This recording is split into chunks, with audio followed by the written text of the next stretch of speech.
So now I'm going to talk to you a little bit about one-handed shooting, both strong hand and weak hand. So the draw remains the same. There's absolutely zero difference in the draw other than what you do with your support hand while you're getting your gun in a two-handed draw. So while I'm drawing with one hand, I'm simply grabbing the gun, extending it, and the only thing that changes is this mitt isn't on the gun. This is for strong hand, mind you. So I've got the gun out. My body position is going to be relatively the same in some sort of isosceles or modified isosceles. Some people prefer to put the gun side forward and lean into it, and that's fine.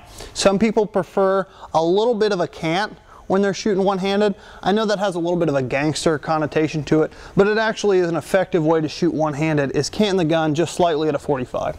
Another method you might hear about when shooting one-handed is elbow down, where you're actually driving your elbow downward, extending the gun. You'll feel the tightness right back here in your delts.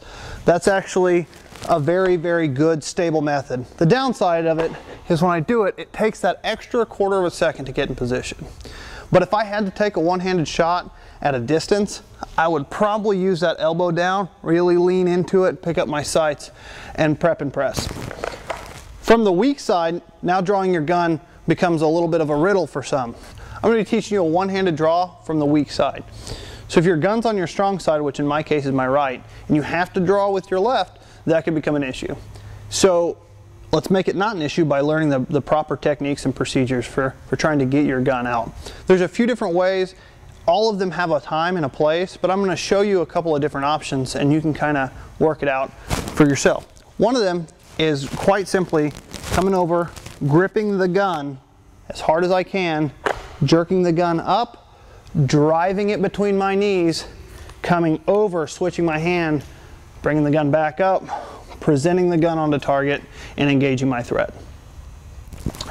So in reverse, the same thing, back into the holster. Another method that might be effective for you using your weak hand is the behind the back method. So I'm going to take my weak hand, I'm simply going to drive it around my back, grip my gun, come up, come back around, present it out on the target, and I'm good to go. If you carry smaller back, which I don't recommend, if you carry smaller back, that might be the easiest way to get to your gun from the weak side. If you carry appendix, you obviously can't get to it from behind the back, but why are you worried about it? You're carrying appendix. Depending on on your body size, your arm length, and whether or not you can reach flexibility issues to get the gun out of the holster, this method may or may not be for you. Some people just simply can't do it, and that's okay. So another method for drawing with your weak hand is the rollover method. And it can get complicated and require some dexterity, which is why I love the cert, because I can get it out without having to worry about putting my life in jeopardy the first time I try this. So you're simply going to get the gun out of the holster the same way as before, just like with the between the knee method. I'm going to jerk the gun out. I'm going to roll the rear sight across my chest, establishing a grip, extending it out, and pressing my shot.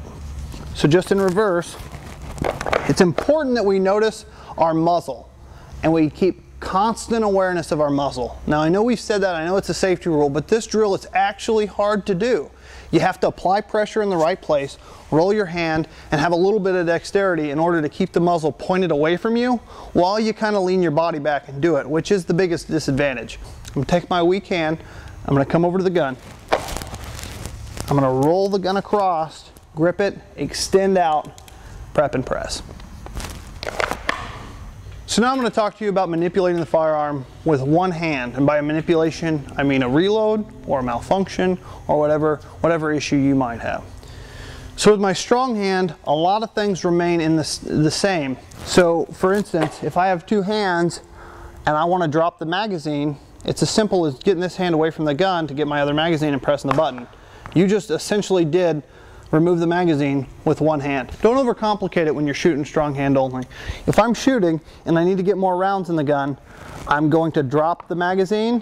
Now here's where it may be tricky. You're going to find a method that works for you to get more ammo in the gun.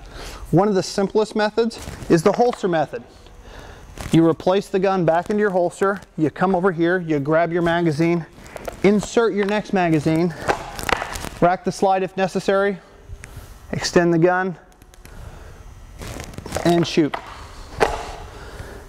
So bang, bang, bang, I'm at slide lock. At this point, I'm simply going to drop my magazine, reholster my gun, grip my other magazine, insert it, rack my slide, and extend.